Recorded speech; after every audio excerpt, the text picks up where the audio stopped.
Lepidico is an ASX-listed lithium development company. We're developing a vertically integrated business from mine, which is in Namibia, and we're also going to be developing a small concentrator there, exporting that concentrate to the chemical conversion plant, which we're building in Abu Dhabi.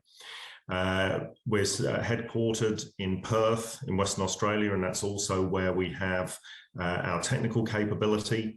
And then we have a satellite corporate office here in Toronto. We're well funded. We've got over $7 million of cash in the treasury, and we've just got more options of the listed options, which were in the money, have been exercised to bolster the treasury in the last month or so, and market cap between $250 million. This slide here gives you a sense for the journey that we've been on over the course of the last 8 or 9 years. So the concept behind Lepidico really came about with a process technology back in 2013. That concept was developed into the process that today is known as Lmax, and a provisional patent was lodged in 2014. The company effectively listed in 2016 when additional capital was required to develop the technology further. And then major milestones of development over subsequent to that have been the acquisition of Desert Lion Energy, which in 2019 that bought these assets in Namibia into the portfolio. We subsequently in 2020 completed a definitive feasibility study on that vertically integrated phase 1 project. We're now well advanced on front-end engineering and design, which is being undertaken by Lycopodium for both the chemical plant in Abu Dhabi and the upstream concentrator in Namibia. And we're targeting making a final investment decision for this project in the 3rd quarter of this year and entering production in 2024.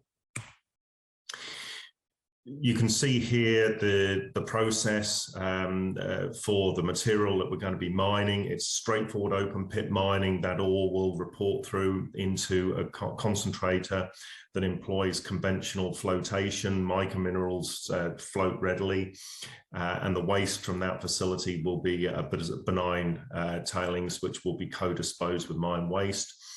The concentrate then gets shipped to the chemical plant, which uses industry standard equipment, operates at atmospheric pressure, and produces a range of different products. It's not just lithium hydroxide we're producing here.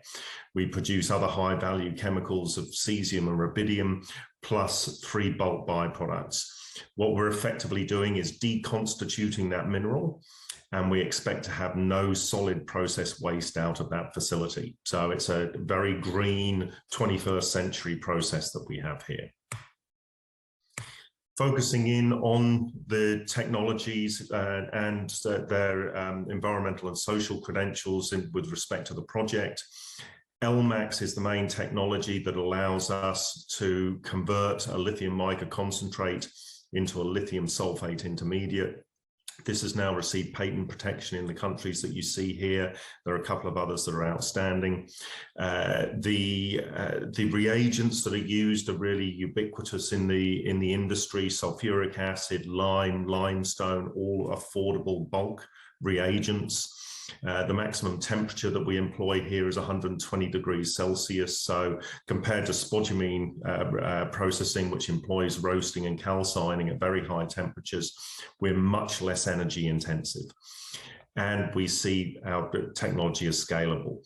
Phase 1 is all about managing risk. This first project is going to produce around 5,000 tons a year of lithium hydroxide. We're already turning our minds to phase 2, and we see a project there that could be 3 or 4 times bigger, so up to around 20,000 tons a year LCE of output. The other technology that I want to talk about here is the Lomax process, and this it effectively plugs in the back end of Lmax, and it converts that lithium sulfate intermediate directly into lithium hydroxide. This came about in 2018 when we were looking for a process that didn't produce sodium sulfate, because we saw that conventional process as being a potential fatal flaw if the market for sodium sulfate dries up, as we think it may well do over the course of this decade. So the Lomax process uses aluminium hydroxide rather than a sodium compound, and as a result, there's no sodium hydroxide produced. Benchmarking this against conventional processing leads to a significant capital cost saving, an operating cost saving, and improved metallurgical recoveries, about a 4 percentage point improvement in metallurgical recoveries. So we do see a licensing opportunity with Lomax, not just associated with treating micas, but in conventional treatment of spodumene as well. And it's important to note we've already sold a license package to Cornish Lithium, which is for all of these technologies. And they're currently working on their project in Cornwall in the UK, which is a predominantly zinc-waldite polylithionite project. So it's a broadening out the application of these technologies within the lithium mica suite. Focusing specifically in on environmentals, we completed a greenhouse gas emissions report, which was undertaken by a leading industry consultant, GHD. They opine that our phase 1 project will have greenhouse gas emissions which are about 25% lower than a typical vertically integrated spodumene project. We do, however, know where the majority of our emissions are. They're actually in the natural gas that we use to generate process heat. And the boiler that we're going to employ for the phase 1 chemical plant will be hydrogen enabled. And at the industrial park that we're building on in Abu Dhabi, there is a current initiative to build substantial green hydrogen capability. So by 2026, we would envisage that we could be switching over onto hydrogen, and that would drop our greenhouse gas emissions by nearly 2/3 to best in industry at around 3 tons per ton. We use relatively small amounts of water, so we have low water intensity, and being a hard rock mining operation, our land use footprint is modest as well. So all in all, we have extremely good environmental credentials. We've got great social credentials in Namibia. We've got, it's a sparsely populated area that we're working in, and there's a real need for employment. And our project will employ around 115 people locally. And importantly also, there's no requirement for a TSF as we're co-disposing the tailings with mine waste. So from a social perspective, I mentioned those jobs. The perhaps more important than that, there's about a 7-time multiplier with regard to secondary job creation in the region.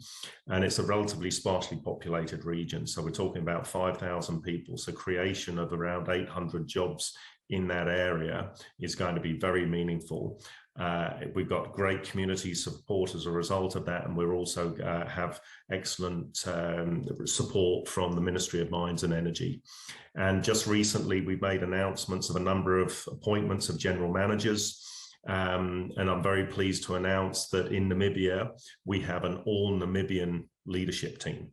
We've managed to recruit some excellent talent there. And we've already onboarded the first of those general managers, GM Sustainability and Country Affairs. Moving specifically to the project here at Carabid, it's fully permitted. We've got a mining license which covers 68 square kilometers, and all of the mineral resources that we have within that ML area.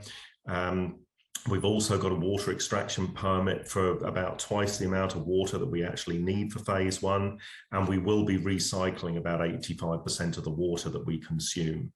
The concentrator that we're building, it will produce around 60,000 tons a year of con that will be going to export. Most importantly, though, we have got fabulous existing infrastructure here. There's a main highway just to the north of us.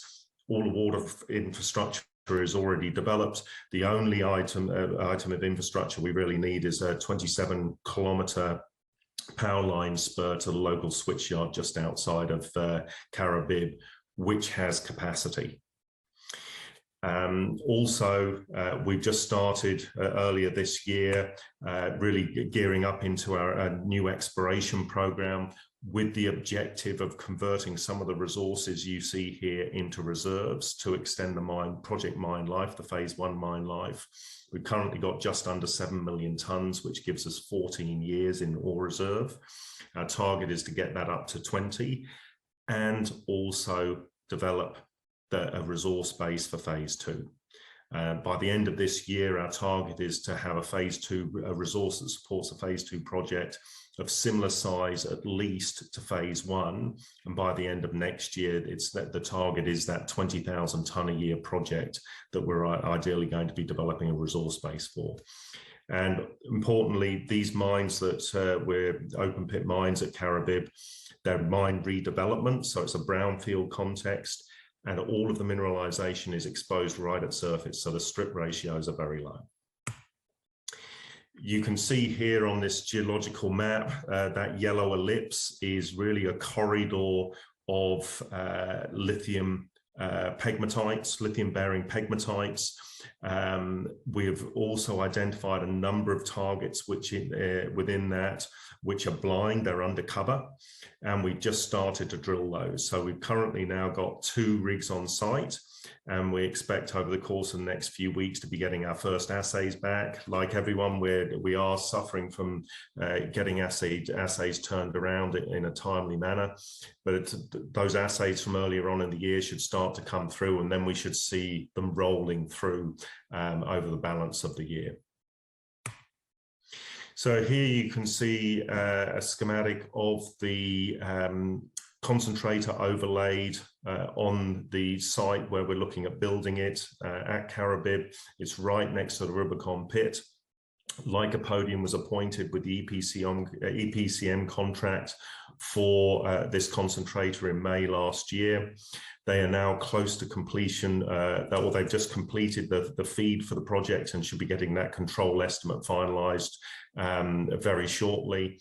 We are then looking at starting stage 2 works in the next short while, and site work should be starting before the end of the September quarter, with the objective of commissioning the concentrator towards the end of next year.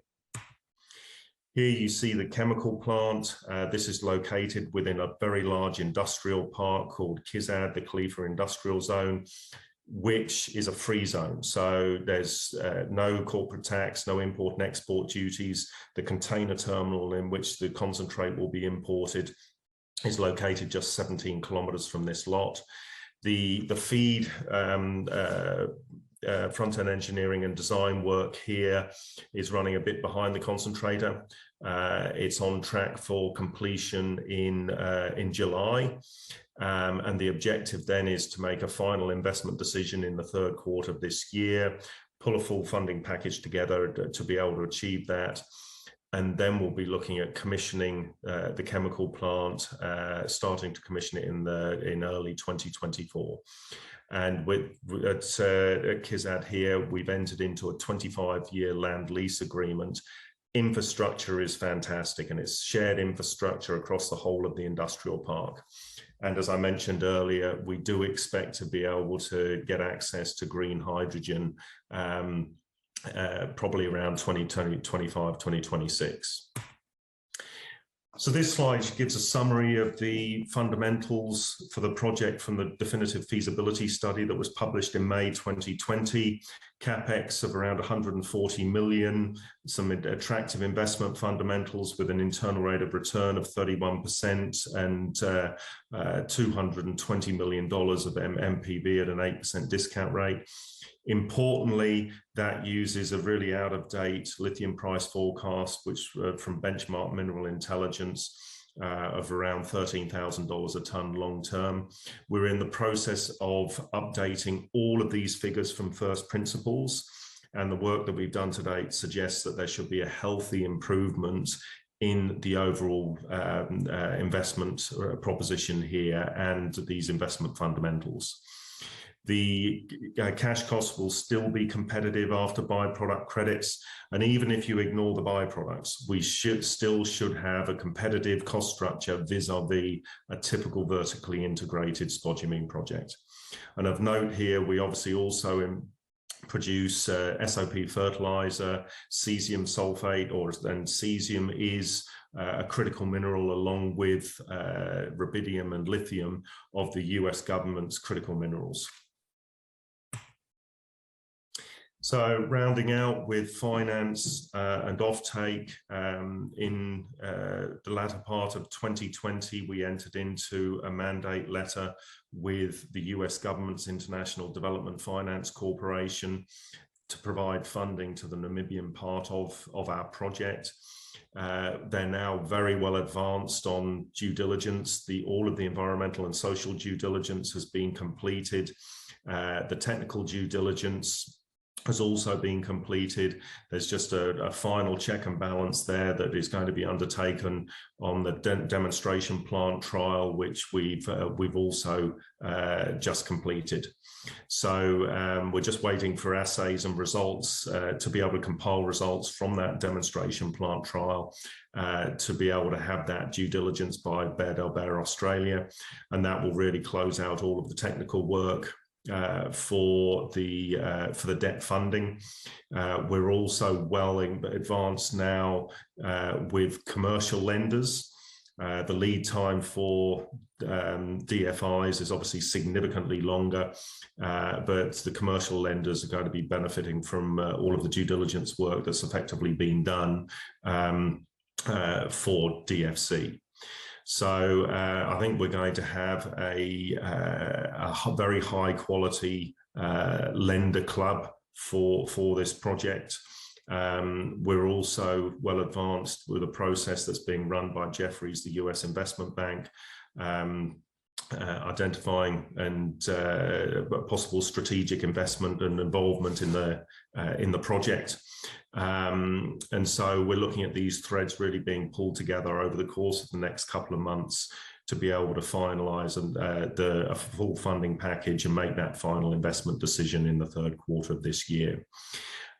We signed in December last year a binding offtake arrangement with the chemical trading company Traxys. They've arguably got more experience trading lithium chemicals than anyone else. They started doing that back in 2009. And we're now in the process of putting back-to-back arrangements in place with lithium consumers. And we expect that our production will be going into the electric vehicle supply chain. We're also well advanced with cesium offtake, and I was recently in Abu Dhabi, and we're seeing very good interest in the local markets within the UAE for our bulk byproducts there. And we've announced in the last quarterly that we've actually got under MOU of interest for more than 150% of our annual production of SOP, for example.